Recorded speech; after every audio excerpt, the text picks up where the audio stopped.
Arjun had always been surrounded by people, classmates in school, colleagues in the office, neighbors in his building.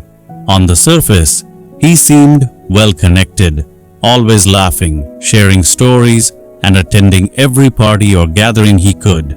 Yet, every night, when the lights went out and the noise faded, Arjun felt a gnawing emptiness. He wasn't physically alone. He had friends, family, even a loving partner. But emotionally, he felt isolated. He began noticing patterns in himself. Scrolling endlessly through social media, smiling in selfies that felt hollow, avoiding deep conversations for fear of being too much for others. His mind was a room crowded with people, yet inside, he was completely invisible. Psychologists call this emotional loneliness, the feeling of disconnection even when surrounded by others. It's subtle.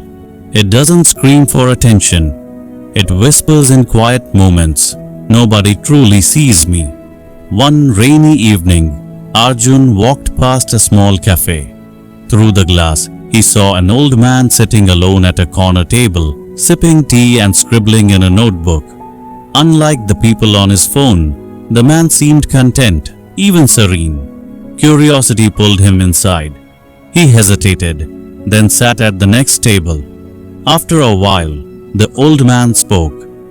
Loneliness isn't always about being alone. Sometimes it's about carrying a part of yourself that no one else recognizes. Arjun nodded silently. He had carried that invisible part of himself for years. The trick, the old man continued, is to meet yourself with kindness first. Learn to listen to your own heart. When you do, the world doesn't seem so lonely anymore. Others will meet you there too, but first, you must meet yourself. For the first time in years, Arjun felt seen, not by someone else, but by himself. He realized that loneliness is not a flaw or a failure.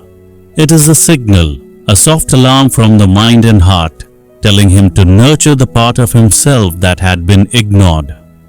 The next day, Arjun didn't immediately make dozens of friends or attend every party. Instead, he started small, writing down his thoughts, taking quiet walks, calling a childhood friend he hadn't spoken to in years. Piece by piece, the invisible room began to fill, not with people, but with presence, meaning, and connection to himself. Over time, he noticed something magical. The loneliness didn't vanish completely, but it no longer hurt as much.